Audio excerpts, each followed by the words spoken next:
They say the earth never forgets what men and women try to bury. In the spring of 1829, a farmer's plow tore into the ground at the Delaware-Maryland border. The soil gave way. The horse stumbled, and what emerged was not stone, not root, but a wooden chest. Inside, bones. Human bones.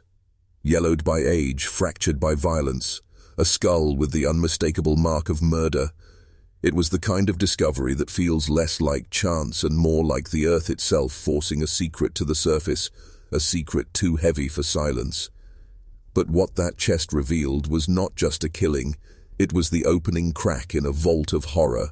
Beneath ordinary farm fields lay the remains of men, women and children, discarded as though their lives had been nothing more than tools. This was no isolated crime. It was the residue of an enterprise, a machine of abduction and murder run by a woman whose very name became a whispered curse along the Mason-Dixon line, Patty Cannon. Most stories of slavery focus on chains, whips, and the cruelty of the plantation South, but there was another shadow system, far more sinister because it operated in the gray spaces between law and chaos. Historians call it the reverse Underground Railroad. Instead of leading enslaved people toward freedom, it dragged free black men, women, and even children back into bondage. And at the center of this black market empire stood a woman who had turned her body, her tavern, and her land into instruments of terror. But listen carefully. This isn't only about Patty Cannon, it's about the machinery that allowed her to operate, the confusion of county borders, the silence of neighbors, the prejudice of courts that refused to recognize the testimony of black victims, the indifference of a society that saw free African Americans vanish without record or consequence. These weren't accidents, they were the conditions that made her crimes possible. The bodies unearthed in 1829 were only fragments of a larger truth, a truth most Americans have never been told. You are about to descend into it. Each step will take you further away from the polished myths of American history and closer to the bones buried beneath. So before we go further, I'll warn you. Once you see this, you cannot unsee it.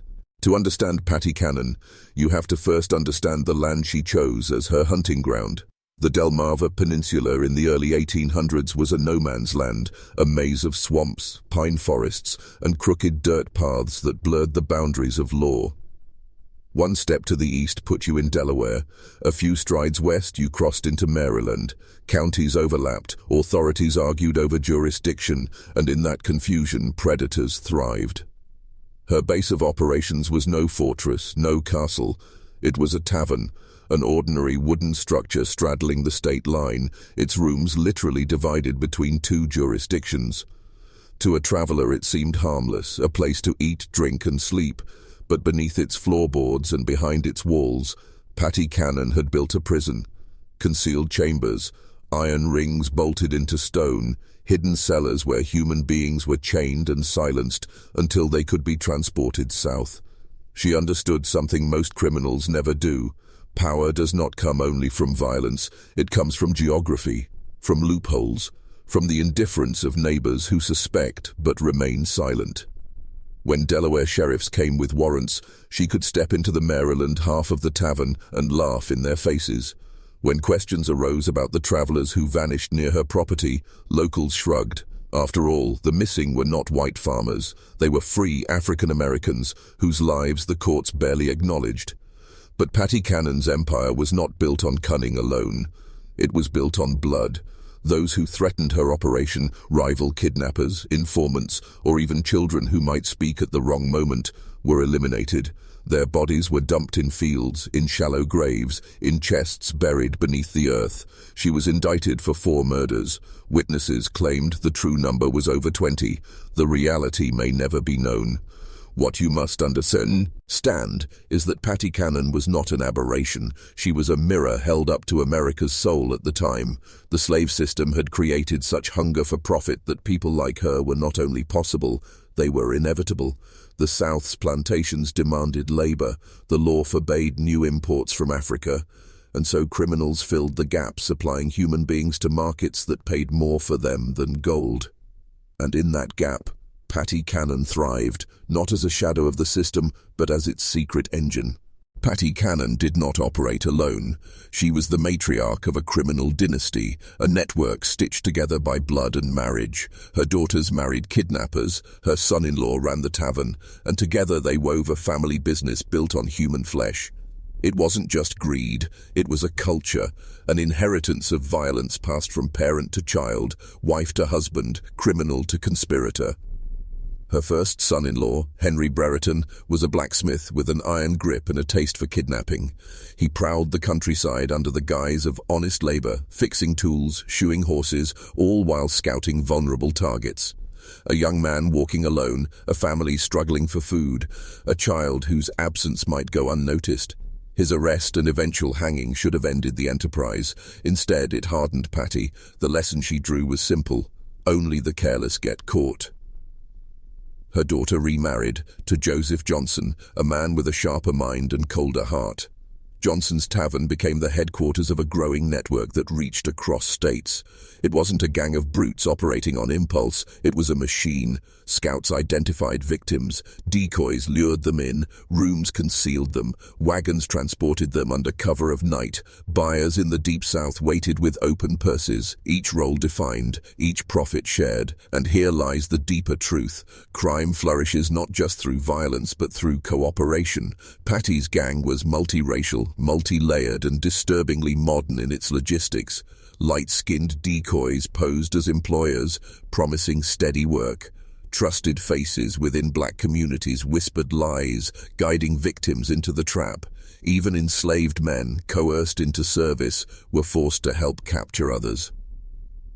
This is what most histories will not tell you, that the system of slavery corrupted not only the enslavers but also those trapped within its orbit.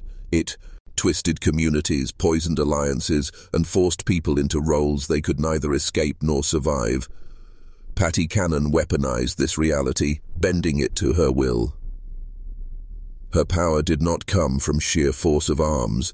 It came from knowing that society itself was on her side, that the courts would not listen to black testimony, that neighbors would not risk their own safety to intervene, that profit would silence morality again and again. And when someone threatened to expose her, she did not hesitate.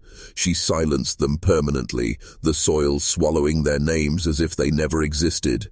Picture this: a free black man walking a lonely road at dusk, carrying his tools after a day's labor. He is tired but proud, born free or manumitted after the revolution, with papers in his pocket proving his legal status. He believes those papers will protect him. But to Patty Cannon, those papers are nothing more than kindling for the fire. The wagon rattles up behind him. Strangers climb down, friendly enough at first. They speak of work in another town, of opportunity, of wages. Sometimes they offer a drink, sometimes they ask for directions, and then, in an instant, the mask drops. Iron grips his arms. A blow to the skull sends stars across his vision. His papers are torn from his hands and burned in front of him. By the time he regains his senses, he is in a cellar beneath the tavern, chained to the wall, his freedom erased as if it never existed. This was Patty Cannon's genius. She understood that people disappeared easily in a world where no one looked too closely. Free African Americans could be seized off the street, dragged from their homes, or lured from cities like Philadelphia with promises of work. Once taken, their identities were stripped away, names changed, histories rewritten. They became on paper nothing but slaves, and no court in the South would question it. The operation was systematic. Victims were divided, children separated from parents, men chained apart from women. Those who resisted were beaten into submission. Those who tried to escape were made examples of, brutalized so that others would lose the will to fight. And in the darkest corners, some were killed outright, their bodies buried in shallow graves or hidden beneath floorboards. What's most disturbing is not just the brutality, but the complicity. Neighbors saw wagons arriving at night. They heard cries echoing across the woods. They noticed strangers who entered the tavern and never came out. Yet silence reigned. Because to speak was dangerous, because to act meant risking your own family, and because in the twisted morality of the time, black lives were not considered worth the risk. This silence was Patty Cannon's real weapon. Violence created fear. But silence created longevity. She thrived not in spite of society, but because society allowed her to. The very laws, the very prejudices, the very indifference of her world formed the armor that kept her untouchable. And so, for nearly 20 years, her tavern stood as both home and hell, ordinary to the casual eye. But for countless souls, the last doorway they would ever walk through as free men and women. Patty Cannon was not just a murderer, she was a businesswoman, a predator who understood economics better than most politicians of her day. And the market she fed was vast, hungry, and drenched in blood. When Congress banned the importation of enslaved Africans in 1808, it created an unintended consequence.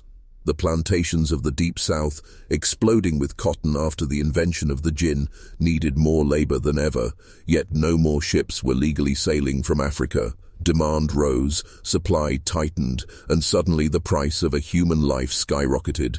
A strong young man who might have been purchased for $300 before the ban could now fetch $1,000 or more in the markets of Alabama, Mississippi, and Georgia. That was the equivalent of tens of thousands of today's dollars for a single body. Do you see it now? The system itself created the opening, and predators like Patty Cannon filled it. She didn't just stumble into kidnapping. She saw opportunity. Free African Americans living in fragile freedom became her raw material. Her tavern became the factory, and the slave markets of the Deep South were her customers. Every abduction was a transaction. Every body in her cellar was money waiting to be delivered. She was running a shadow economy, one so profitable that men in the South asked no questions, and men in the North pretended not to see. And here's the deeper truth. Patty Cannon did not work against the system. She worked with it. She supplied it. She became one of its hidden arteries, pumping stolen lives into the veins of a nation addicted to cheap labor. This is where the mask of history begins to slip. We are told slavery was brutal, but we are not told how it spawned entire underground industries of kidnapping, forgery, bribery, and murder. We are told about plantations, but not about taverns on the borderlands where children screamed in the dark while BBs down south counted their coins. Understand this. Patty Cannon's empire was not just tolerated. It was sustained by the structures of her time. She thrived because her victims could not testify. She thrived because authorities argued over jurisdiction. She thrived because the market demanded human beings, and wherever there is demand, supply will find its way, even if it crawls out of a cellar drenched in shadows. What does that tell you? It tells you she wasn't simply evil, she was inevitable, a creation of the system itself. Chains bind the body, but fear binds the mind. Patty Cannon understood this better than most generals or kings. She was not just a woman with hidden cells beneath her tavern. She was a master of psychological control. Those who fell into her grip were broken long before they reached the markets of the South. Once kidnapped, victims were stripped of everything that made them individuals, their freedom papers destroyed, their names erased, their identities rewritten. If a man insisted he was free, he was beaten until the words stuck in his throat. If a child cried for his mother, the crying was silenced by threats or worse. This wasn't just about selling bodies, it was about erasing souls.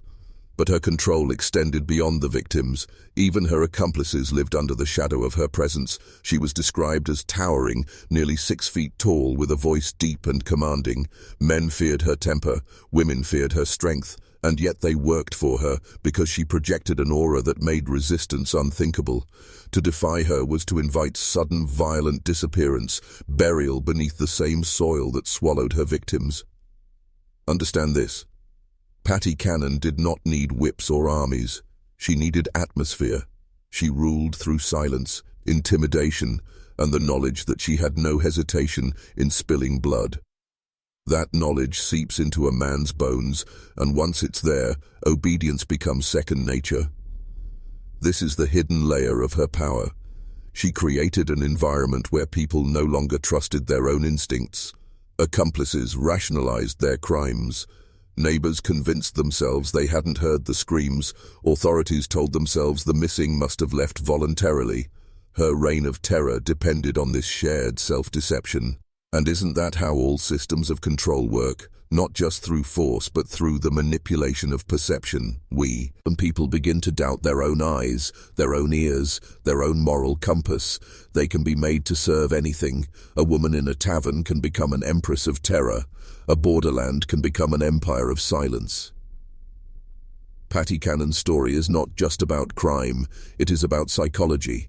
She taught us that true power is not in the chain itself, it is in the mind of the one who fears the chain. A lone predator can be stopped, a mob can be broken, but when corruption seeps into the soil itself, the rot becomes untouchable.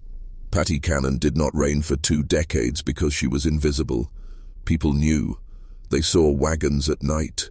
They heard the muffled cries. They noticed when neighbors vanished, yet her empire endured. Why? Because the institutions around her were complicit, through cowardice, through profit, or through outright corruption. Sheriffs along the Delaware-Maryland border argued over jurisdiction instead of enforcing law. A crime committed in Delaware could vanish into Maryland with a few steps across a line, and men with badges shrugged their shoulders.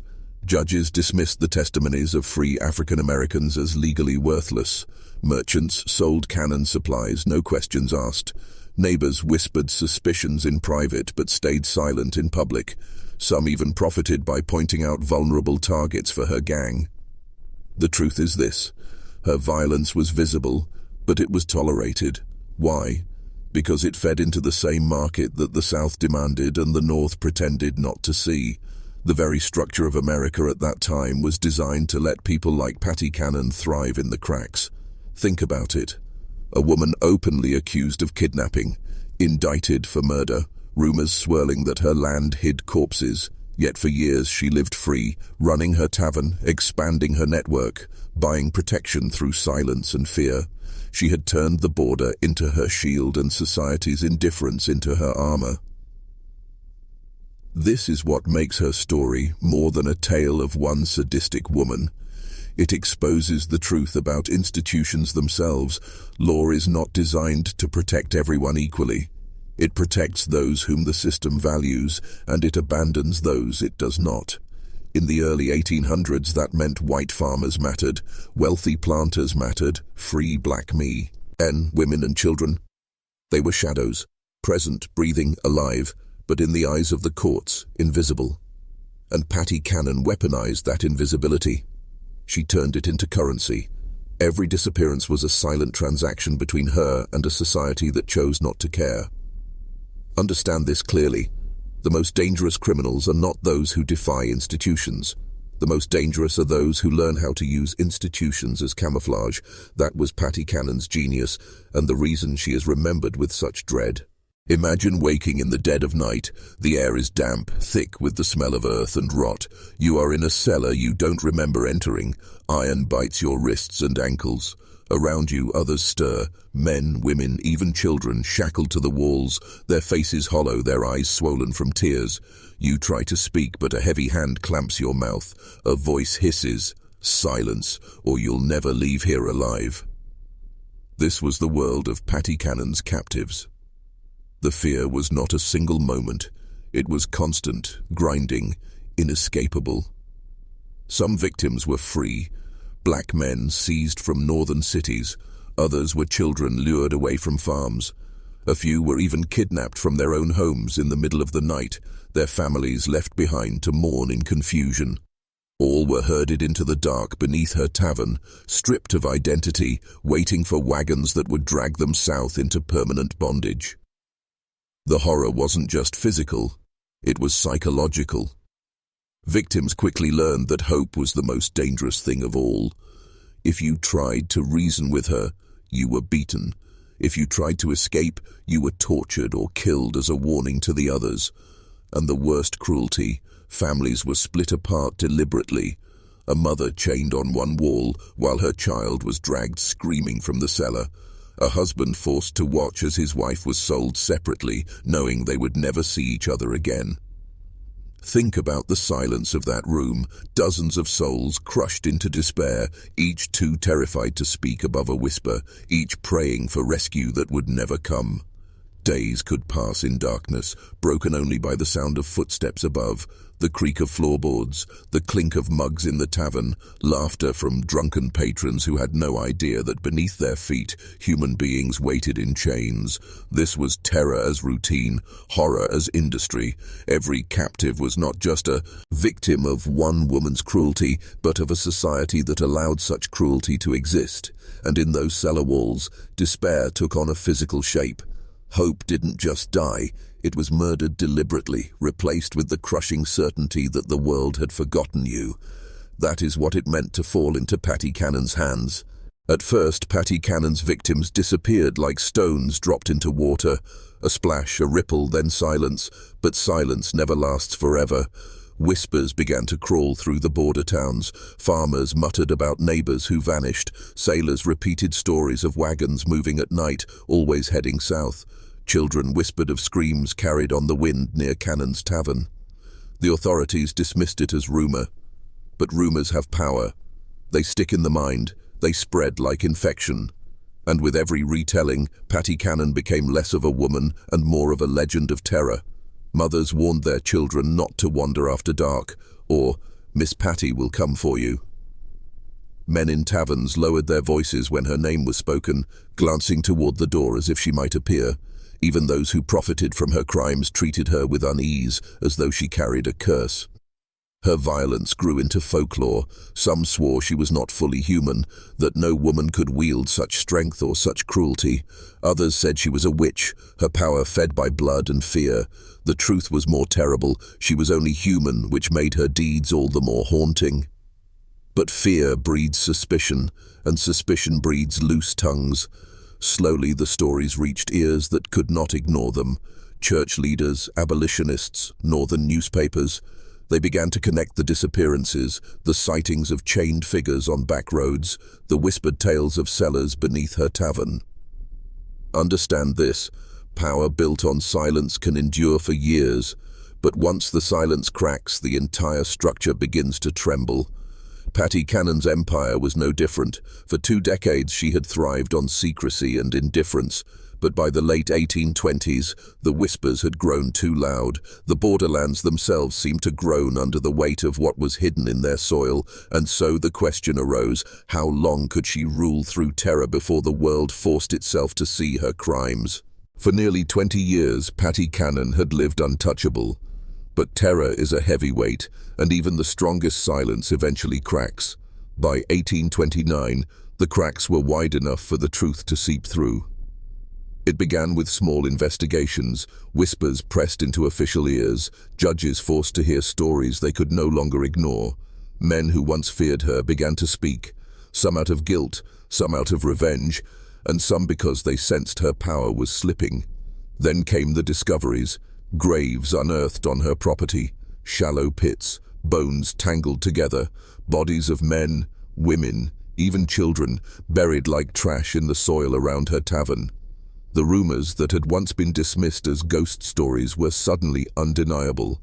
Her cellar was searched, and the truth matched the nightmare. Chains fastened to the walls, rusted shackles, the dark, airless chambers where dozens had been held, evidence of cruelty so raw that even hardened lawmen struggled to stand in those rooms without shivering.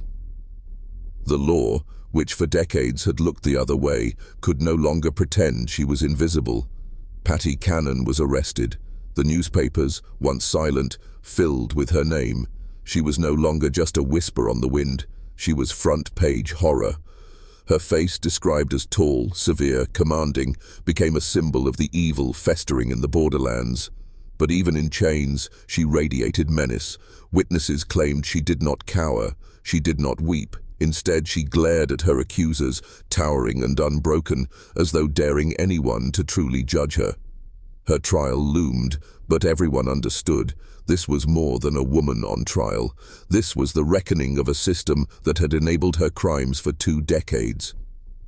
And yet, even as justice seemed close, a question haunted the towns. Would Patty Cannon be punished by human hands, or would she find a way to cheat the hangman's rope? They locked Patty Cannon in a Georgetown jail cell, expecting her to wither like any other criminal facing the rope. But she did not wither. Witnesses said she carried herself with the same terrible authority she had shown in freedom, tall, broad-shouldered, with eyes that seemed to pierce through anyone who dared look too long. Some guards refused to meet her stare. It was as if the walls themselves bent around her presence. Her trial loomed. She had been indicted on multiple counts of murder. Testimonies of kidnapping and human trafficking were ready to crush her name into the dirt. Yet in those final weeks, she showed no fear. Visitors described her as cold, unrepentant, even mocking. When priests urged her to confess, she reportedly laughed. To the end, she denied nothing, but regretted nothing. Then, suddenly, the story twisted.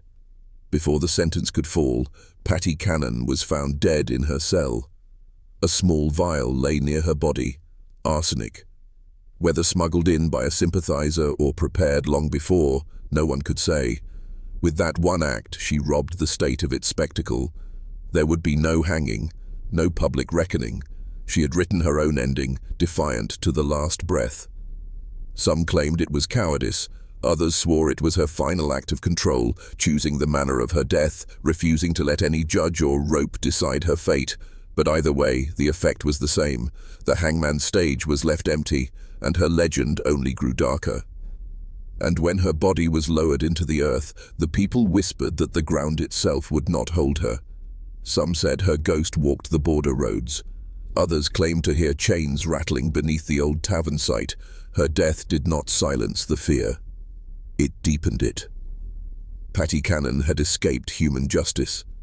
What remained was the haunting certainty that evil on such a scale never truly dies. It lingers, it stains, it waits. Death should have ended Patty Cannon's story, but in truth it was only the beginning of her second life, as myth, as nightmare, as a name that refused to vanish. In the borderlands where she once ruled, children were raised on her ghost. Parents told them, "Stay close after sundown, or Patty Cannon will take you." Travelers swore they saw a tall woman in the distance, standing by crossroads, her face pale as bone, her eyes burning in the dark. Farmers whispered of hearing chains clatter in empty fields, or cries rising from beneath the earth after midnight. Her tavern became a ruin, but the soil around it seemed cursed. Some refused to walk near it at all. Even newspapers fed the legend. They printed lurid accounts of her cruelty, mingled fact with horror, painting her as larger than life. And so she drifted from history into folklore.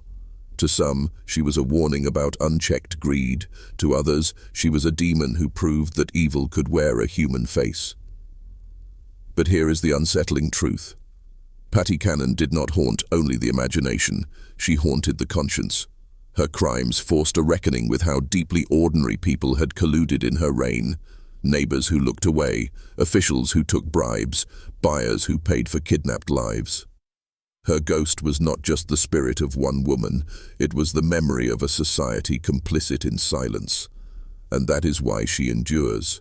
Not because she was inhuman, but because she was all too human. Flesh and blood, driven by greed and cruelty, empowered by systems that chose profit over morality. Legends make her supernatural because the reality is harder to face, that someone like her could rise again whenever silence and indifference allow it. In that way, Patty Cannon's death was not an ending. It was a mirror, forcing future generations to ask, if such darkness appeared in your own time, would you see it? Or would you look away just as they did then?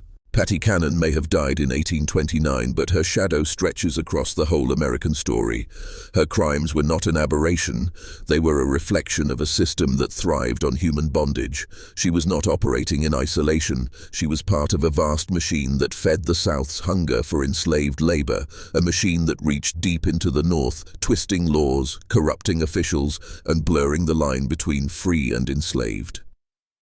The American imagination often prefers a cleaner version of history, a story of liberty and progress, but hidden beneath that narrative are people like Cannon, who remind us that cruelty was not only tolerated, but profitable. The tragedy is not just that she kidnapped and murdered. The tragedy is that she could do so openly for nearly 2 decades, while neighbors, sheriffs, and traders looked away. And here lies the psychological truth. Entire societies can normalize horror.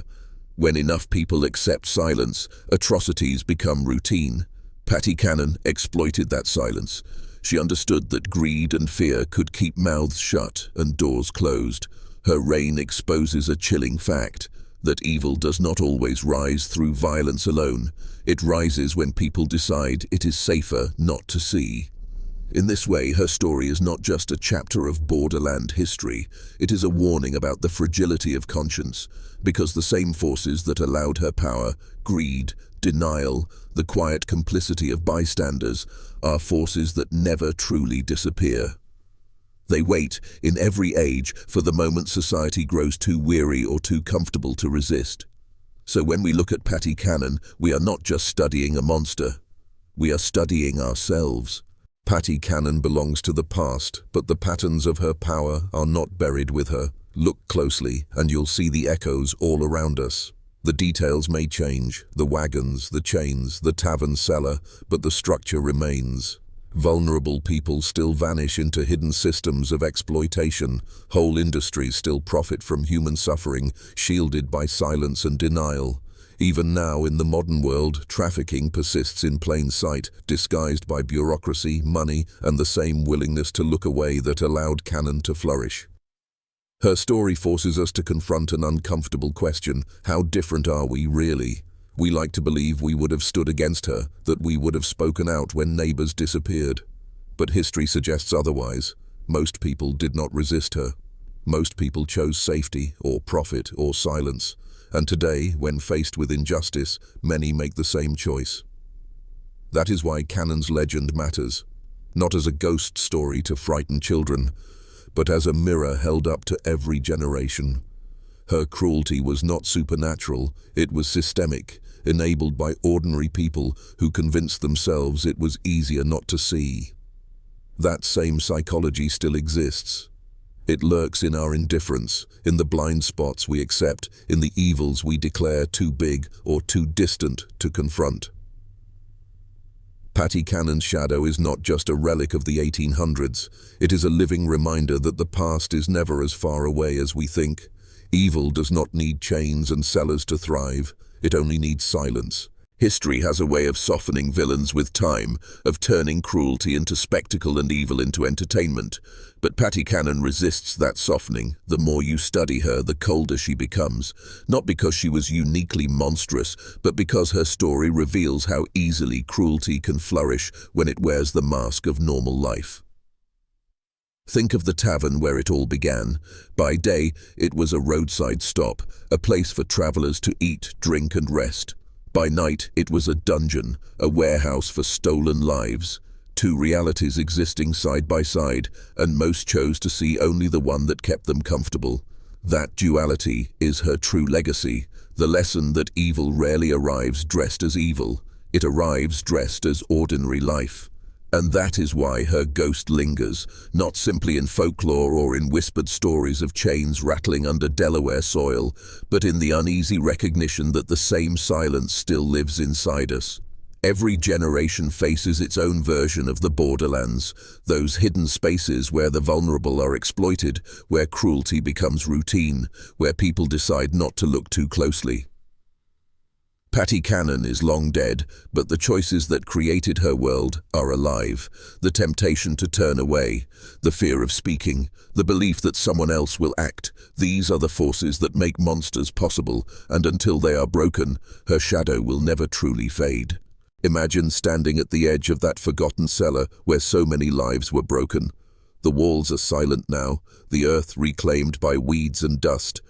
But if you stand there long enough, it is said you can still feel it, the weight of what happened, pressing down like the ground itself remembers. This is where Patty Cannon's story refuses to die. She is not just a figure from 2 centuries ago, she is a reminder that evil thrives in the cracks of human weakness. She built her empire not through sorcery, but through silence, greed, and fear, and those forces are eternal. They wait for us to grow complacent, for us to turn away from what is uncomfortable, for us to say, "That isn't my concern." That is why her ghost lingers in the American imagination, not because her spirit walks the borderlands, but because her story forces us to look inward. She is the echo of every crime society pretends not to see. She is the warning that when we refuse to face cruelty, we become its accomplices. The people of her time thought burying her would end her power, but graves cannot contain the kind of evil that lives in silence. Her name remains whispered, feared, retold, because she is less a person than a mirror that asks the most terrifying question of all.